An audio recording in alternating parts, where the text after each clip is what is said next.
गुजरात है, यहां भाजपा कुछ भी कर ले उसे हराया नहीं जा सकता। साथियों, मैं आप सबको बधाई देना चाहता हूं। इसलिए बधाई देना चाहता हूं कि बेसावदर का चुनाव आम आदमी पार्टी की तरफ से गोपाल इटालिया लड़ रहे थे, लेकिन केवल गोपाल इटालिया चुनाव नहीं लड़ रहे थे। एक तरफ गोपाल इटालिया के साथ आप सब लोगों की दुआएं थी, आशीर्वाद था, आपका समर्थन था, आपका प्यार था, आप सब लोगों की ताकत थी, एक आम आदमी की ताकत थी। और दूसरी तरफ पूरी भाजपा सरकार विसावदर में बैठी थी। 294 बूथ थे विसावदर विधानसभा चुनाव के अंदर।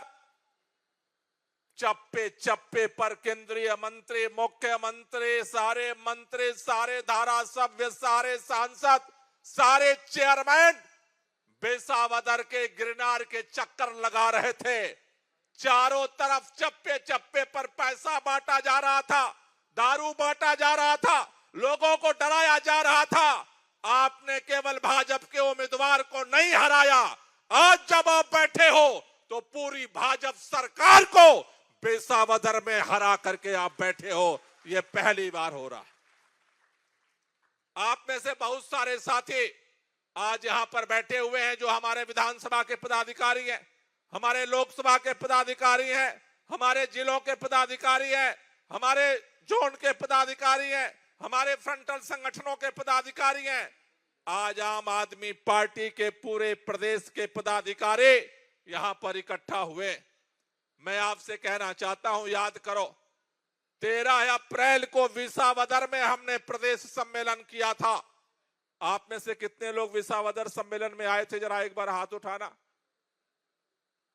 विसावदर सम्मेलन में जब हमने 3 चीजें तय की थी, 3 लक्ष्य पार्टी ने गुजरात के लिए तय किए थे। पहला लक्ष्य हमने तय किया था बेसावदर का सेमीफाइनल जीतना है। दूसरा लक्ष्य हमने तय किया था जनवरी फरवरी में जब लोकल बॉडी का चुनाव हुआ, जिला पंचायत का चुनाव होगा, तालुका सीट का चुनाव होगा, वार्ड का चुनाव होगा, तो गुजरात के अंदर तालुका सीट, जिला पंचायत सीट और वार्ड के चुनाव को हमें फतेह करना है। और उस क्वार्टर फाइनल के बाद, सेमीफाइनल के बाद फाइनल मैच में हमें जाना था 2027 में गुजरात में परिवर्तन करने के लिए। विसावदर का जब सम्मेलन हो रहा था, कई साथियों के मन में कई सवाल थे, कई प्रश्न थे, कई तरह की दुविधा थी। पार्टी आगे क्या करेगी, पार्टी का भविष्य क्या होगा, क्या हम जीत पाएंगे? लेकिन मैं आज आपसे कहना चाहता हूं, 3 लक्ष्य जो हमने तय किया था, विसावदर की जीत हासिल करना, लोकल बॉडी में जीत हासिल करना और फाइनल मैच में गुजरात के अंदर 2027 में परिवर्तन करना। मैं आपसे कहना चाहता हूं, आज हम जब यहां बैठे हैं, हमने क्वार्टर फाइनल विसावदर का जीता है और आपकी त्याग से जीता है, आपकी तपस्या से जीता। लेकिन फाइनल मैच में जाने से पहले बीच का जो सेमीफाइनल है, लोकल बॉडी का चुनाव, वो हमारे सामने है। इसलिए आपसे कहना चाहता हूं, जिस तरह से आपने एकजुट होकर के, जिस तरह से टीम बन करके, चाहे वो कोई भी हो, भारत माता की जय जवान। આજે આ સુંદર મજાના કાર્યક્રમમાં ઉપસ્થિત આપણા સૌના માર્ગદર્શક, આપણને હંમેશા પ્રેરણા અને પ્રોત્સાહન પૂરું પાડતા આમ આદમી પાર્ટીના રાષ્ટ્રીય સંયોજક માનનીય અરવિંદ કેજરીવાલ સાહેબ, માનનીય ગોપાલ રાય સાહેબ, માનનીય ઈશુદાનભાઈ ગઢવી, માનનીય મનોજભાઈ, માનનીય ચૈતરભાઈ, માનનીય હેમંતભાઈ અને મંચ ઉપર બેઠેલા આપણા સૌ આગેવાનો, મંચની સામે બેઠેલા આમ આદમી પાર્ટીના સૌ ક્રાંતિકારી યોદ્ધાઓ, સેનાપતિઓ, બધાને ગોપાલ ઇટાલિયાના પ્રણામ, રામ રામ, ખૂબ ખૂબ આભાર। દોસ્તો, આજે ખૂબ જ ઐતિહાસિક દિવસ છે। આ હોલની અંદર અગાઉ પણ આપણે એક વખત એકઠા થયા હતા અને ત્યારે આપણે ગુજરાતને લઈને એક સપનું જોયું હતું। માનનીય અરવિંદ કેજરીવાલજી બેઠા હતા, હું હતો, આપણામાંથી ઘણા લોકો આ જ હોલમાં બેઠા હતા 2022ની ચૂંટણીની પહેલા. અને તે દિવસે આપણે એક સંકલ્પ લીધો હતો, એક સપનું જોયું કે આપણે ગુજરાતની અંદર બદલાવ લાવીશું, ગુજરાતમાં પરિવર્તન લાવવા માટે આપણે કોશિશ કરીશું. અને એ સપનું જોઈને, એ સંકલ્પ લઈને આપણે અહીંયાથી ગુજરાતના ખૂણે ખૂણે સુધી કાર્યકર્તાઓ પહોંચ્યા, મહેનત કરી, સંઘર્ષ કર્યો, યોગદાન આપ્યું બધાએ.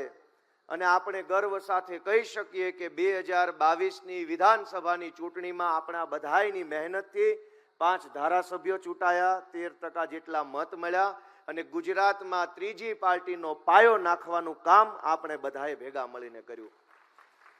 દોસ્તો, આ ગુજરાતની ધરતી ઉપર ભાજપ અને કોંગ્રેસે ભેગા મળીને મેણું મારેલું હતું કે અહીંયા ત્રીજી પાર્ટી નથી હાલતી, અહીંયા ત્રીજી પાર્ટી નથી હાલતી, એવું વર્ષો સુધી મેણું માર્યું.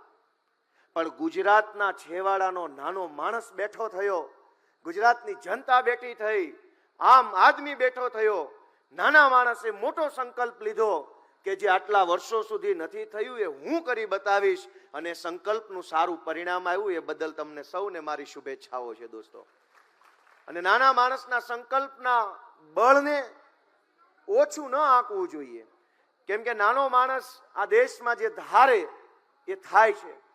વિસાવદર, ભેસાણ અને જૂનાગઢ ગ્રામ્યના ખેડૂતો, ખેત મજૂરો, વેપારીઓ, રત્ન કલાકારો, મહિલાઓ, યુવાનો બધાએ આ ચૂંટણીમાં સંકલ્પ કર્યો હતો કે સત્તાને જેવડી તાકાત લગાવી હોય એવડી તાકાત લગાવી દે, અમે તો અમારા ગોપાલને આ વખતે એક તક આપવાના છીએ. અને પરિણામ તમારી નજર સામે છે કે આખા ગુજરાતની સરકાર, ધારાસભ્યો, સાંસદ સભ્યો, મંત્રીઓ, ચેરમેનો, પોલીસ, ગુંડા, બુટલેગરો, ગુજરાત આખાની તાકાત વિસાવદર વિધાનસભામાં ભાજપે લગાવી. પણ વિસાવદરની બળુકી મહેનતુ અને સિંહની હારે રહેલી જનતાએ એક અદ્ભુત ન્યાય નિર્ણય કર્યો છે અને આખા ગુજરાતને એક સંદેશ આપવાનું કામ કર્યું છે.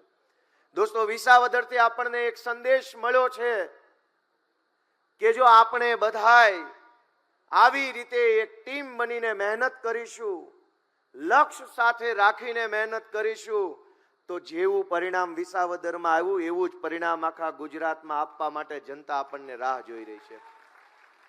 જનતા આપણને ઈચ્છે છે, જનતા આપણને પ્રેમ કરે છે, જનતા આપણી રાહ જોઈ રહી છે. હવે આપણી જવાબદારી છે કે આપણે ઘર ઘર સુધી પહોંચીએ, વ્યક્તિ વ્યક્તિ સુધી પહોંચીએ, એક એક માણસ સુધી આપણે આમ આદમી પાર્ટીનો વિચાર અને અરવિંદ કેજરીવાલજીના કાર્યોને પહોંચાડીએ. દોસ્તો, આ ગુજરાતે છેલ્લા 30 વર્ષથી ભાજપ જેવી ભ્રષ્ટ અને દુષ્ટ પાર્ટીનો જુલમ સહન કરવાનું કામ કર્યું છે. ગુજરાત ક્યારેય આવું નહોતું. ગુજરાત તો ક્રાંતિની ધરતી છે. આ ગુજરાતની ધરતી ઉપરથી ગાંધી બાપુ જેવા એક સામાન્ય માણસે હુંકાર ભર્યો કે દેશમાંથી હું અંગ્રેજોને હટાવીશ. આ જ ગુજરાતની ધરતી ઉપરથી સરદાર પટેલ જેવા આગેવાનોએ હુંકાર ભર્યો કે હું અંગ્રેજોની ગુલામી સહન નહીં કરું. પણ દોસ્તો, આપણે આપણા આત્માને પૂછવું પડશે કે જે ગુજરાતની ધરતી ઉપર ગાંધી અને સરદાર હુંકાર ભરે અને અંગ્રેજોને ભગાવે, એ ગુજરાતની ધરતીનો આજનો યુવાન શું આ ભાજપને નહીં ભગાડી શકે? આ ભાજપની તાનાશાહી નહીં હટાવી શકે? શું ગુજરાતનો યુવાન ગાંધીના રસ્તે નથી? દોસ્તો, ગુજરાતના યુવાનોને હું વિનંતી કરું છું કે જાગો, તમારા આત્માને જગાડો, તમારી અંદર બેઠેલો ક્રાંતિકારી યુવાન જગાડો, સંઘર્ષનો રસ્તો પસંદ કરો અને સાથ આપો. આપણે બધા ભેગા મળી અને આ ગુજરાતને ભાજપની ચુંગાલમાંથી છોડાવવાનું કામ કરવાનું છે. મિત્રો, અનેક બાબતો છે જે કહી શકાય. તમે જુઓ કે સુરતમાં ખાડી પૂર આવ્યું, ગયા વર્ષે વડોદરામાં પૂર આવ્યું, એની પહેલાના વર્ષે જૂનાગઢમાં પૂર આવ્યું, એની પહેલા 2 વર્ષ પહેલા અંકલેશ્વર, ભરૂચમાં પૂર આવ્યું. એક તરફ ભાજપના ભ્રષ્ટાચારના કારણે શહેરોમાં પૂર આવે છે અને બીજી બાજુ ગામડામાં ખેડૂતના ખેતરે આજે 40 વર્ષથી પાણી નથી પહોંચ્યું. એક તરફ પાણી પાણી, એક બાજુ પાણી નહીં. આવો બેકાર વહીવટ ભાજપની સરકાર 40 વર્ષથી કરી રહી છે. મિત્રો, આ ગુજરાત છે જે ગુજરાતમાં દીકરાના દાન દઈ દે એવા મહાપુરુષો થઈ ગયા છે. વીર દેવાય તાપા બોદર જેવા મહાપુરુષો થયા જેણે દીકરાના દાન દઈ દીધા. અને એક બાજુ દીકરાના દાન દઈ દેવા મહાપુરુષો આ ધરતી પર પેદા થયા અને બીજી બાજુ આપણા દીકરાઓ સરકારી પરીક્ષાની ભરતીમાં પેપર આપવા જાય, પેપર લીક થઈ જાય ને આપણા દીકરા શાળાના દરવાજેથી રોતા આંસુડે પાછા આવે. આ કેવું ગુજરાત ભાજપે બનાવ્યું છે એ વિચારવાનું ગુજરાતની જનતાએ છે. દોસ્તો, આપણા આત્માને પ્રશ્ન પૂછો કે આપણા દીકરા દીકરીઓ માટે આ ગુજરાતમાં રોજગારની વ્યવસ્થા કેમ નથી? પેપરો કેમ ફૂટી જાય છે? કેમ આ ગુજરાતના નાના માણસને સરકારી તંત્ર ડરાવે દબાવે છે? મિત્રો, આપણે આગેવાની લેવાની છે. આ હોલમાં બેઠેલા આમ આદમી પાર્ટીના સૌ કાર્યકર્તાઓએ આગેવાની લેવાની છે. આપણે સૌએ નેતૃત્વ કરવાનું છે. ગુજરાત જે બદલાવ ઝંખે છે, વર્ષોથી ગુજરાત જે બદલાવની રાહ જોઈ રહ્યું છે, એ બદલાવ લાવવા માટે આપણે અહીંયાથી સંકલ્પ લઈને આ હોલની બહાર નીકળવાનું છે. દોસ્તો, આપણા ઉપર બહુ મોટી જવાબદારી છે. ગુજરાતે આપણને બહુ મોટી જવાબદારી વિસાવદરથી સોંપી છે કે કોંગ્રેસ વાળાનું કાંઈ કામ નથી, હવે તો આ હાવણા વાળા જ હરખું કરશે, એવી જવાબદારી આપણને ગુજરાતની જનતાએ સોંપી છે. મિત્રો, વિસાવદરની ચૂંટણીમાં બે ભેગા થઈ ગયા. અરવિંદ કેજરીવાલજી જે ભારતની એક ઉમેદ બનીને આવ્યા છે, તમારા મારા જેવા લાખો યુવાનો માટે અને એમની કારકિર્દી માટે જાણે એમણે આ ધરતી ઉપર અવતાર લીધો છે એવા માનનીય આપણા રાષ્ટ્રીય કન્વીનર અરવિંદ કેજરીવાલજી માટે એકવાર તાળીઓ થઈ જાય. માનનીય ગોપાલ રાયજી, માનનીય દુર્ગેશ પાઠકજી, માનનીય ગુલાબજી અને હંમેશા યુવાનો માટે સંઘર્ષ કરનાર માનનીય ધારાસભ્ય શ્રી ગોપાલભાઈ, માનનીય ચેતરભાઈ, માનનીય મનોજભાઈ, માનનીય રાજુભાઈ, પ્રવીણભાઈ, હરેશ, રાકેશભાઈ, સાગરભાઈ અને માનનીય બાકી જે મહાનુભાવો બેઠા છે, એ કેટલાના નામ લેવા હું તો જોઉં છું, સામે જોઉં છું તો આજ ભવિષ્યના ધારાસભ્ય, જિલ્લા પંચાયતના, તાલુકા પંચાયતના સભ્યો દેખાય. બોલો. અને અહીંયા જોઉં છું તો એમ લાગે આવી ધારાસભ્યોની બધી લાઈન લાગવાની છે. સાચું કે નહીં? એટલે હમણાં ઈ જ જોતો તો હું નજર મારતો તો દૂર દૂરથી મને એવું લાગ્યું કે આગળની લાઈનોમાં આમાં ધારાસભ્યો બેઠા છે, કોર્પોરેટરો બેઠા છે, જિલ્લા પંચાયતના સભ્યો બેઠા છે, તાલુકા પંચાયતના સભ્યો બન્યા છે અને બહુ દૂર નથી. 6 મહિનાથી શરૂ કરીને 2.5 વર્ષની વાર છે. તમારું રાજ આવવાની તૈયારી થઈ ગઈ છે. મિત્રો, આજે મિત્રો હું એટલો ખુશ છું. માનનીય અરવિંદજી જ્યારે વિસાવદરની ચૂંટણીના પરિણામો આવ્યા હતા અને ફોન આવ્યો હતો, ગડગડો થઈ ગયો હતો હું. મિત્રો, એક સમય હતો 2022ની ચૂંટણીમાં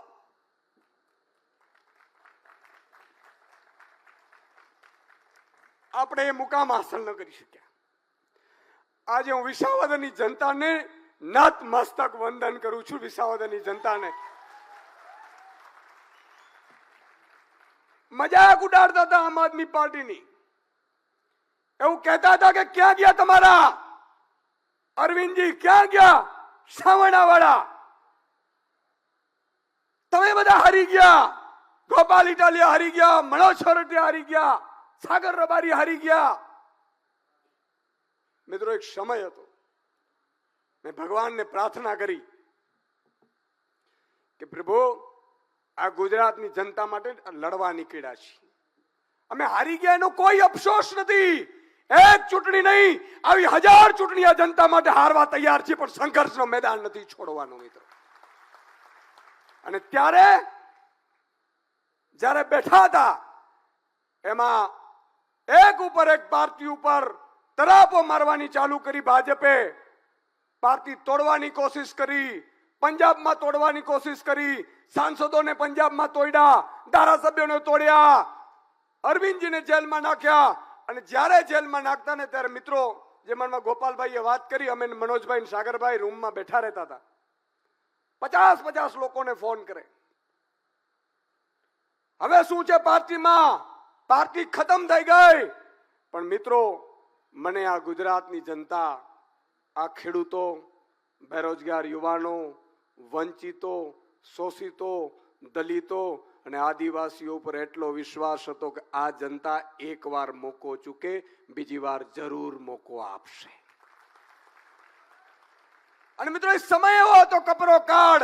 અને ત્યારે હું આ લોકોને બધાને કીધું હતું કે મને કોઈ શોખ નથી, મને કોઈ અભિમાન નથી, પણ એટલું ચોક્કસ કહી શકું છું મિત્રો કે જ્યાં સુધી જંગલમાં ટાઈગર બેઠો હોય ને, એ જંગલ ઉપર નજર કરવાની કોઈની તાકાત નથી.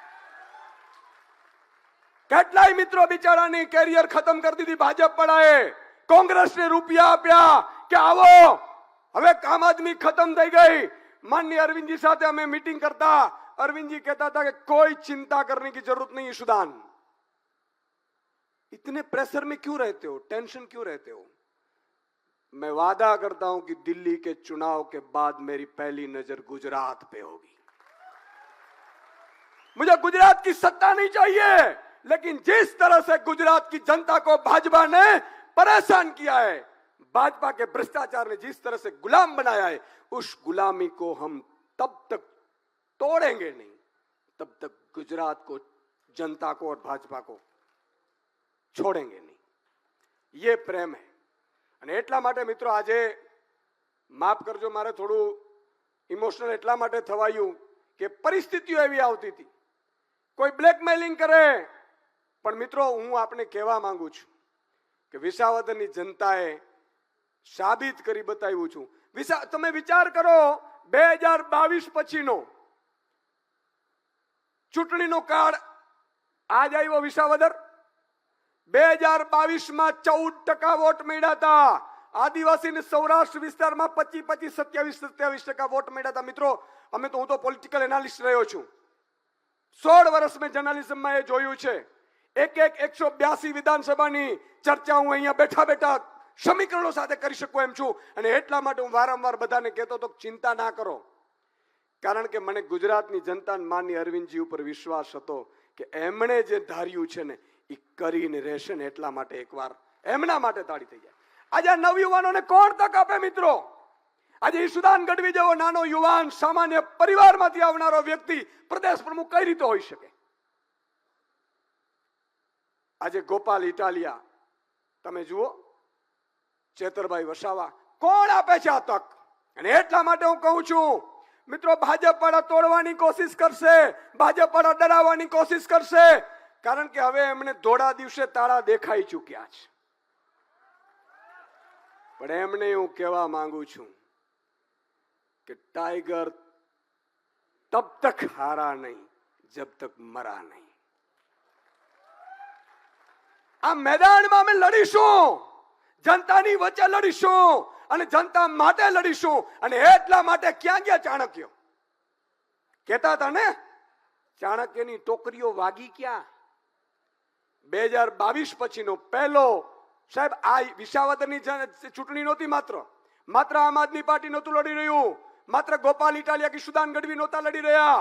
આ ચૂંટણી અસત્ય વિરુદ્ધ સત્યનું યુદ્ધ હતું. આ ચૂંટણી કૌરવો વિરુદ્ધ પાંડવોનું હતું. આ ચૂંટણી સત્યની જીત થઈ છે.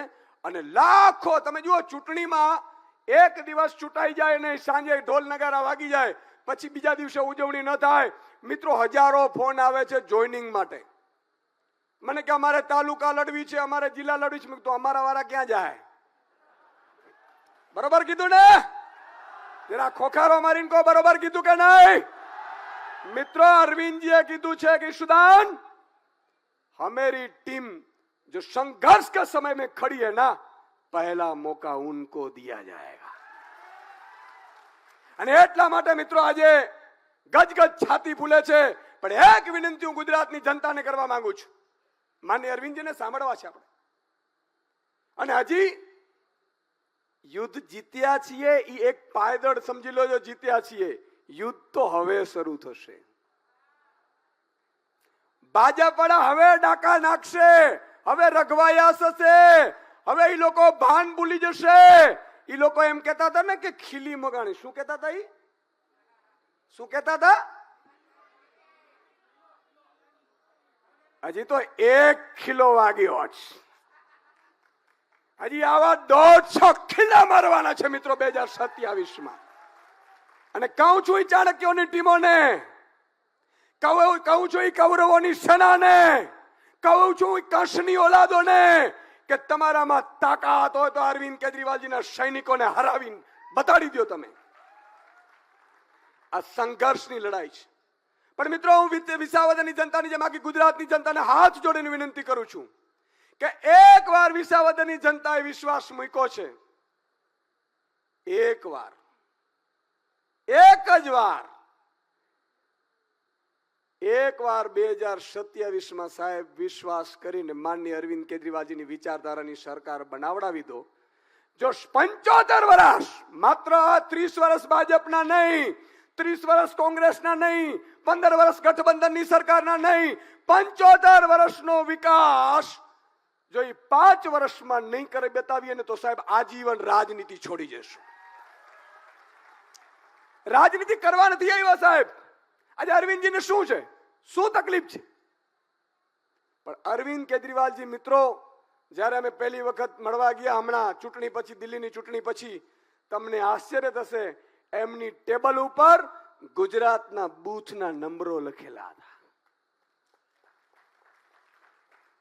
અને એટલા માટે એક વિનંતી મારે આપને છેલ્લી કરવી છે. જેમ ગુજરાતની જનતાને મેં કીધી, બધું ભૂલી જાઓ, જ્ઞાતિ ભૂલી જાઓ, જાતિ ભૂલી જાઓ, ધર્મ ભૂલી જાઓ, ખોટા વિડિયા ભૂલી જાઓ. આ બધા આ ધતિંગિયાઓના કામ છે જે નથી કરી શકતા કામ. વિકાસના કામ એમ મિત્રો કઈ કરી નથી શકતા. વિસાવદરની જનતાએ બધાને ધૂળ ચટાવી દીધી. કોઈ વિડીયો બનાવે ને તો એમ કે ભાઈ રહેવા દે. 2 લાખ 5 લાખ રૂપિયા આપે ને તો વિસાવદરની જનતા પોતે વિડીયો બનાવીને આપે કે આ 2 લાખ રૂપિયા અહીંયા વેચે છે. દારૂની ગાડીઓ આવે એટલે કે વિસાવદરની જનતા ફોન કરે કે અહીંયા દારૂની ગાડીઓ આવે છે. મિત્રો બધું તંત્ર એની સાથે હતું. ચાણક્ય હતું, દિલ્હીથી કટક ઉતર્યું હતું. જો તમે એમ જાણે આ તીડની જેમ, વચ્ચે તીડ આવ્યા હતા, તીડની જેમ કટક ઉતર્યું હતું. પણ મિત્રો એની સામે જે યુદ્ધ લડતા હતા ને, એ આમ આદમી પાર્ટીના અરવિંદજીના સૈનિકો લડતા હતા સાહેબ. એ સત્તા માટે નહોતા લડતા, એ હોદ્દા માટે નહોતા લડતા, એ પદ માટે નહોતા લડતા, એ સ્ટેજ માટે નહોતા લડતા, એ સ્પીચ માટે નહોતા લડતા. એ લડતા તો ગુજરાતની જનતાની ઉમ્મીદ માટે લડતા હતા. અને એ બધા તમે છો. એટલા માટે તમને મારી વિનંતી કરું છું કે કોઈનું નામ લેવાય, કોઈનું ન લેવાય, કોઈને મુકાય, આપણી નામ લેવાથી સંઘર્ષ નથી. આ સંઘર્ષ મિત્રો ગુજરાતની જનતાએ આપણા ઉપર વિશ્વાસ મૂક્યો છે. જેમ માખીને કાઢે ને એમ કોંગ્રેસને કાઢીને મૂકી દીધી.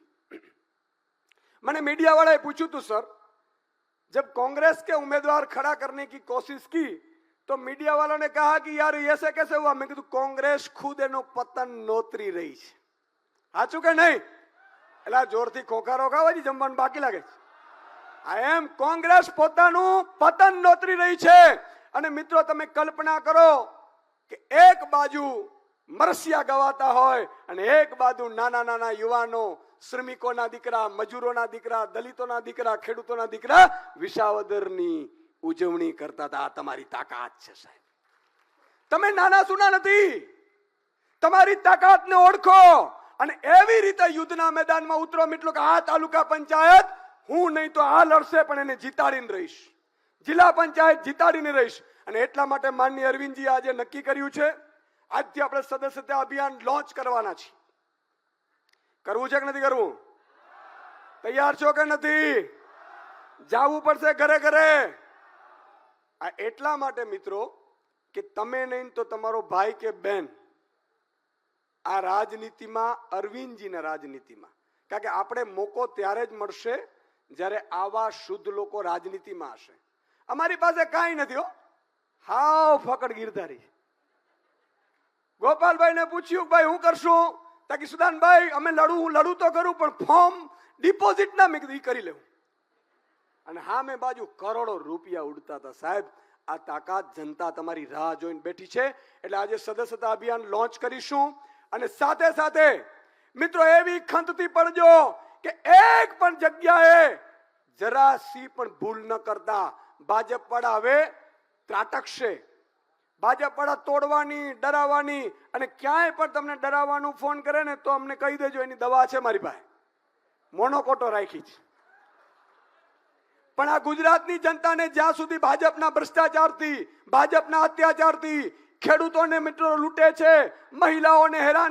दोनों हाथ ऊपर करके भारत माता का जयकारा लगाएंगे.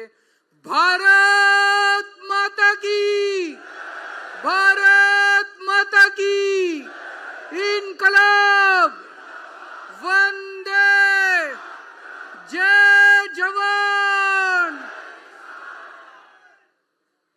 आज गुजरात के कोने कोने से आए हुए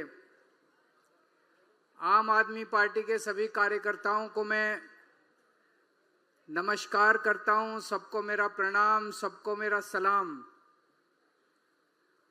मैं देख रहा हूं पूरे जितने लोग बैठे हुए हैं उतने ही लोग खड़े हुए हैं चारों तरफ, और उतने ही लोग बाहर भी हैं. अभी मैं जब अंदर आया था बाहर भी बहुत लोग हैं, इतनी बड़ी संख्या में, और सबके चेहरे पे खूब खुशी है, सबके अंदर खूब एनर्जी है, खूब उत्साह है.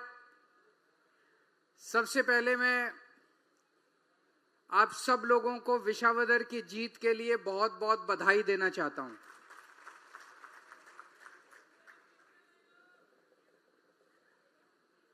सबसे ज्यादा बधाई और शुक्रिया मैं विसावदर के लोगों को देना चाहता हूं,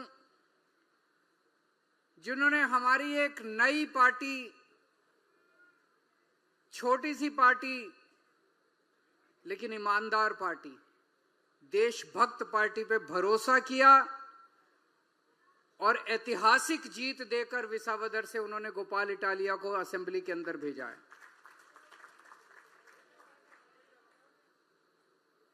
आप सब लोगों ने बहुत मेहनत की. गुजरात के सभी कार्यकर्ताओं ने रात दिन 2 महीने तक मेहनत की. कुछ लोग 1 दिन के लिए आए, कुछ लोग 1 हफ्ते के लिए आए, कुछ लोग 15 दिन के लिए आए, कुछ लोग 2 महीने तक विसावदर में बैठ के उन्होंने रात दिन विसावदर के अंदर प्रचार किया. आप सब लोगों को बहुत बहुत बधाई, बहुत बहुत शुक्रिया आप सब लोगों का. लेकिन ये विसावदर की जीत मामूली जीत नहीं है. विसावदर की जीत के जरिए भगवान एक बहुत बड़ा संदेश देना चाहते हैं. भगवान जनता में बसते हैं. जनता का जो निर्णय होता है वो भगवान का निर्णय होता है. ये कोई छोटी बात नहीं है, ये इत्तेफाक नहीं है, ये कोइंसिडेंस नहीं है कि इसी सीट से 2022 में हम जितने वोट से जीते उससे 3 गुना ज्यादा वोट से हम इस बार जीते हैं. बाई इलेक्शन में, बाई इलेक्शन मामूली नहीं होता. अक्सर देखा जाता है कि बाई इलेक्शन में वही पार्टी जीतती है जिसकी उस राज्य के अंदर सरकार होती है. गुजरात के अंदर बीजेपी की सरकार है. बीजेपी की सरकार 30 साल से सरकार, जिनका प्रशासन के ऊपर इतनी जबरदस्त जकड़ है, साम दाम दंड भेद कुछ भी गलत काम करने से जिस पार्टी को परहेज नहीं है, जिन्होंने गुंडागर्दी करने में कोई कसर नहीं छोड़ी, जिन्होंने आम आदमी पार्टी को और गोपाल इटालिया को हराने में कोई कसर नहीं छोड़ी, वहां आप इतने प्रचंड बहुमत से अगर जीत जाते हैं तो मैं तो इसमें कुदरत का खेल मानता हूं. मैं तो इसे भगवान की भगवान का संदेश मान. ये कोई मामूली जीत नहीं है, बहुत बड़ा. भगवान जनता के जरिए बोलते हैं. गीता में लिखा है भगवान जनता के जरिए बोलते हैं. भगवान कहने की कोशिश कर रहे हैं 30 साल गुजरात पे कांग्रेस ने राज किया. 30 साल गुजरात पे बीजेपी ने राज किया. अब समय का चक्र घूम गया है पूरा. अब बीजेपी का जाने का टाइम आ गया. अब बीजेपी का जाने का टाइम आ गया है. अब नई पार्टी आएगी, ईमानदार पार्टी आएगी, देशभक्त पार्टी आएगी जो कि अच्छा काम करेगी. इन्होंने बेड़ा गर्क कर दिया बीजेपी ने. जब मैं विसावदर चुनाव प्रचार करने के लिए गया, 30 साल में इन्होंने, बीजेपी ने क्या हाल कर दिया गुजरात का, आप सोचिए। मैं सूरत के में अभी गोपाल भाई वहां पे विजय यात्रा के लिए गए थे, उसके पहले ईशुदान भाई गए थे एक दिन के लिए। सूरत जैसे शहर में पानी की बाढ़ आ रही है, घरों के अंदर। मैंने ईशुदान से बात की, ईशुदान उन सोसाइटी जहां लोगों ने करोड़ों करोड़ों रुपए के फ्लैट ले रखे हैं, घर ले रखे हैं, करोड़ों रुपए के बंगले, उनके ड्राइंग रूम में, बेडरूम में पानी घुस गया। 30 साल में क्या हाल कर दिया बीजेपी ने गुजरात का। उनके टीवी पानी में उनके टीवी डूब गए, सोफे डूब गए उनके पानी में। ईशुदान भाई उनके घरों के अंदर, सोसाइटी के अंदर होके आ रही है। क्या 30 साल में तुमने ये हाल कर दिया गुजरात का। अरे कुछ अच्छा काम करते यार। मैं अभी विसावदर चुनाव प्रचार के लिए गया, एक दिन राजकोट एयरपोर्ट पे उतरा मैं, जूनागढ़ जाना था। राजकोट से जूनागढ़ 125 किलोमीटर है। आजकल पूरी दुनिया में ऐसी सड़कें बन रही हैं, ऐसी सड़कें बन रही हैं जहां 150-200 किलोमीटर की स्पीड से गाड़ियां चलती हैं। राजकोट से जूनागढ़ जाने में मेरे को 3.5 घंटे लग गए, 3.5 घंटे, यानी कि 35 की स्पीड से गाड़ी चल रही थी। इतना बुरा हाल था सड़कों का, 35 की स्पीड से गाड़ी चल रही थी। 30 साल में तुमने ये हाल कर दिया गुजरात का। सड़कें नहीं बना सकते तुम 30 साल के अंदर, सड़कें नहीं बना सकते तुम 30 साल के अंदर। मेरे को बताते हैं जब बीजेपी की सरकार आई थी, 95 में आई थी, 98 में आई थी, 95 में आई थी, 95 में जब सरकार आई थी बीजेपी की, उसके पहले गुजरात की सड़कें इतनी अच्छी होती थी कि 100 की स्पीड से गाड़ी चलती थी। 100 की स्पीड से दौड़ने वाले गुजरात को तुमने 35 की स्पीड पे लाके छोड़ दिया। ये हाल कर दिया तुमने गुजरात का। फिर मैं जिस होटल में रुका जूनागढ़ में, रोज 5 बार कम से कम बिजली जाती थी वहां पे, 5 बार। तुम बिजली नहीं दे सकते। जिस गांव में मैं गया, 4 गांव में मैंने सभाएं की, चारों गांव में जब मैं गया बिजली नहीं थी, गांव में बिजली नहीं थी। अरे 30 साल में तुमसे बिजली नहीं दी गई, सड़कें नहीं बनाई गई। सूरत के अंदर जो मैंने कहा बाढ़ आई, बताते हैं आज से 10 साल पहले बाढ़ नहीं आती थी सूरत में। पिछले साल वडोदरा में आई, उसके पहले जूनागढ़ में आई। क्यों? भ्रष्टाचार की वजह से। उन्होंने बिल्डरों को ऐसे प्लॉट काट काट के दिए, जो पानी की निकासी थी वो सारी बंद हो गई और लोगों के घरों में पानी घुसने लग गया। तुमसे तो उम्मीद थी कि तुम अच्छा काम करोगे, तुमने तो बेड़ा गर्क कर दिया, लोगों का जीना आराम कर दिया। और सूरत में ही CR पाटिल रहते हैं, सूरत में ही हर्ष सांघवी रहते हैं, उनके बंगले हैं, उनके घर में बाढ़ नहीं आती, उनके घर में बाढ़ नहीं आती। आपके घर में बाढ़ आती है, आम आदमी के घर में बाढ़, उनके घर में बाढ़ नहीं। अपने लिए सब ठीक करके रखा हुआ है, बस अपने लिए काम करते हैं, वो जनता के लिए काम नहीं करते। CR पाटिल का भी मैंने थोड़े दिन पहले एक स्टेटमेंट सुना था, चुनाव के दौरान, विसावदर चुनाव में आए थे। उन्होंने कहा अरे इनका ये विसावदर वाला MLA छोड़ के चला गया, अभी तो इनके 2 और मेरे टच में हैं। मैं CR पाटिल को कहना चाहता हूं, शर्म करो, थोड़ा भगवान से डरो। मरने के बाद तो सबको ऊपर जाना है ना, ऊपर वाले के दरबार में जाना है। मौत तो सबको आएगी CR पाटिल, एक दिन मौत तुमको भी आएगी। और जब तुमको मौत आएगी और तुम भगवान के दरबार में जाओगे, भगवान तुमसे पूछेगा CR पाटिल क्या किया तूने पृथ्वी के ऊपर।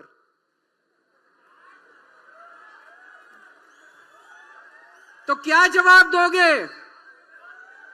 दूसरी पार्टियों के MLA तोड़ तोड़ के लेके आया, ये जवाब दोगे?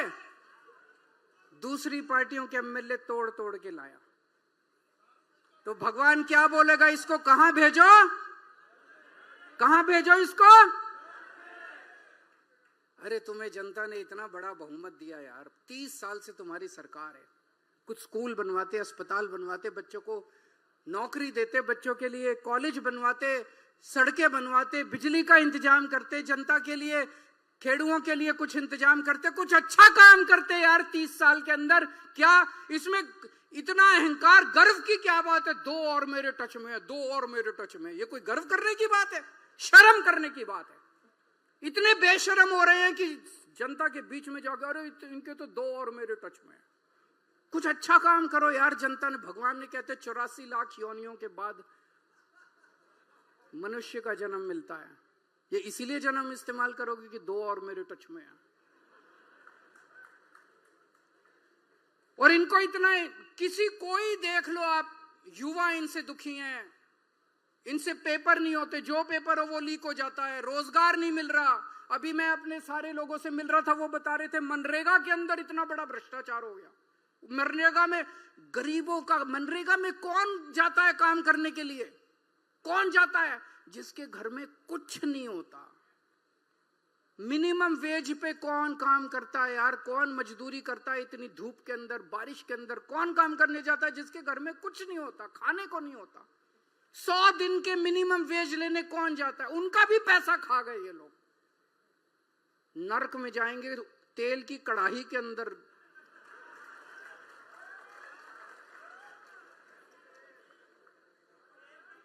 मेरे को बता रहे थे मनरेगा का पैसा खा गए ये लोग।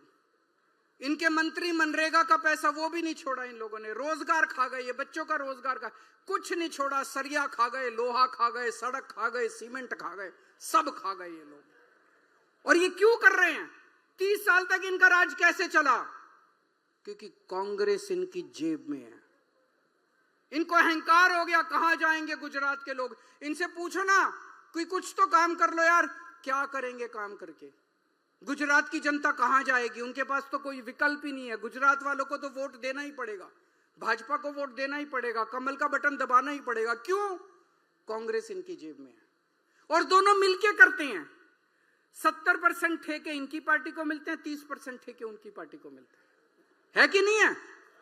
दोनों मिलके, दोनों के नेताओं ने अपनी अपनी कंपनियां खोल रखी हैं।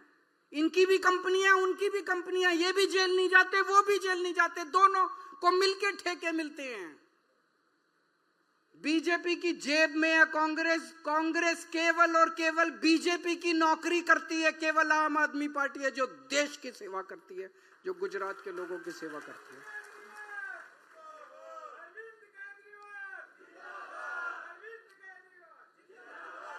मैं किसी से पूछ रहा था, मैंने कहा ये कांग्रेस और बीजेपी का रिश्ता क्या कहलाता है? क्या ये भाई बहन का रिश्ता है, या ये पति पत्नी का रिश्ता है? आपको क्या लगता है? ये ना भाई बहन का रिश्ता है और ना ये पति पत्नी का रिश्ता है। ये प्रेमी और प्रेमिका का रिश्ता है, जो छुप छुप के मिलते हैं। ये छुप छुप के मिलते हैं, ये चोरी चोरी मिलते हैं। समाज के डर से समाज इनकी शादी स्वीकार नहीं करता, तो ये छुप छुप के मिलते हैं, चोरी चोरी मिलते हैं, चोरी चोरी सब कुछ करते हैं। ये प्रेमी और प्रेमिका का रिश्ता है, इनसे बच के रहना। दोनों बहुत खतरनाक है। अब जनता बदलाव चाहती है, गुजरात की जनता बदलाव चाहती है। अब जनता के पास विकल्प है। 30 साल तक जनता के पास विकल्प नहीं था, इसलिए बीजेपी को अहंकार हो गया कि गुजरात जाएगी, जनता जाएगी कहां, हमें वोट देना ही पड़ेगा। अब आम आदमी पार्टी का विकल्प है। अगले चुनाव में, ये विसावदर का चुनाव सेमीफाइनल था, 2027 की दस्तक थी। 2027 में आम आदमी पार्टी की सरकार बनेगी, जनता राज करेगी और नेताओं का शासन खत्म होगा, भ्रष्टाचारियों का शासन खत्म होगा।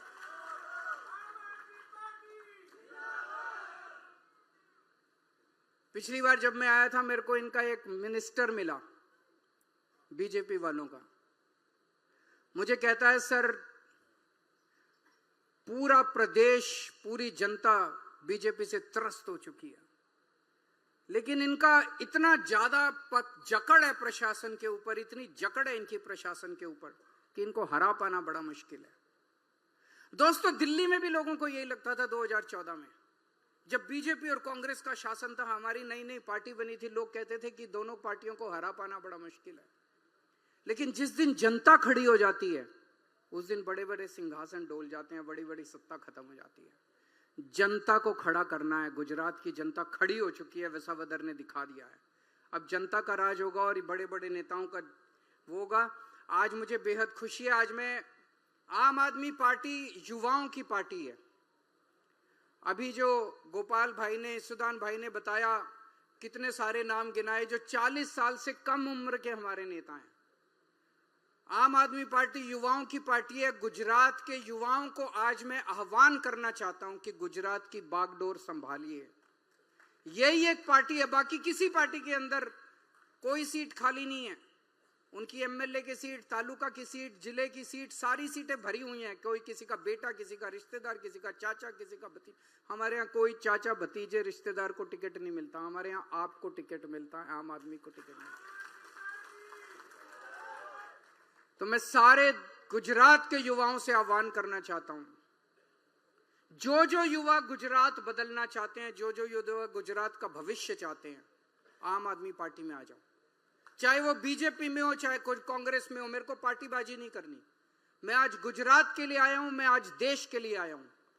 जो भी युवा देश की तरक्की चाहता है और गुजरात की तरक्की चाहता है, अपनी अपनी पार्टी, अगर किसी पार्टी में हो तो पार्टी छोड़ के आ जाओ, अगर पार्टी में नहीं हो तो ऐसे ही आम आदमी पार्टी में आ जाओ। सब लोग आ जाओ। 2 साल दे दो, बस 2 साल मांगता हूं मैं। और 2 साल के बाद जो भी ईशुदान भाई ने कहा, इनके 30 साल, हमारे 5 साल। आज हम ये नंबर, आज से गुजरात जोड़ो अभियान शुरू हो रहा है। ये नंबर 9512040404। इस नंबर पे मिस कॉल करके जुड़ सकते हैं, लेकिन केवल मिस कॉल से नहीं चलेगा। आज से लेके 2027 के चुनाव तक हमें इतनी मेहनत करनी है, इतनी मेहनत करनी है कि गुजरात की 7 करोड़ जनसंख्या, एक एक घर में कम से कम 5 बार हम लोग जाएंगे। 5 बार पूरे गुजरात का राउंड लगाएंगे, तब गुजरात जुड़ेगा। हमें 7 करोड़ लोगों को आम आदमी पार्टी के साथ जोड़ना है। ये हमारा मकसद है। घर घर जाना पड़ेगा, रात दिन मेहनत करनी पड़ेगी। हो सकता है एक टाइम का खाना भी छोड़ना पड़े, खाना मिले ना मिले, रहने को मिले ना मिले। इसको आंदोलन बनाना पड़ेगा, पूरे शिद्दत के साथ लगना पड़ेगा। कम से कम ये हमारा टारगेट है, 5 बार कम से कम हर घर को टच करेंगे हम, चाहे शहर हो चाहे गांव हो। हर घर के अंदर 5 बार जाएंगे हम पूरे गुजरात के अंदर। एक अभी मेरे से पहले मुझे बताया गया कि व्हाट्सएप के बारे में आप लोगों को जानकारी दी गई थी। हमें अपना व्हाट्सएप का पूरा नेटवर्क भी बनाना है। जो आपको जानकारी दी गई थी, आपके पास हमारे लोग आएंगे, व्हाट्सएप पे जोड़ने के लिए, आपसे कुछ करने के लिए बोलेंगे। वो पूरी एक्सरसाइज अपने को करनी है। जितनी तेजी से व्हाट्सएप और जितनी तेजी से सोशल मीडिया बढ़ता जा रहा है, हमें सोशल मीडिया को अपनी ताकत बनानी है। तो जो आपको इंस्ट्रक्शंस दिए जाएं, निर्देश दिए जाएं व्हाट्सएप के, सोशल मीडिया के, उन सब को हमें फॉलो करना है। और मेरा दिल कहता है कि विसावदर जो है वो सेमीफाइनल था। भगवान एक बहुत बड़ा संदेश दे रहे हैं।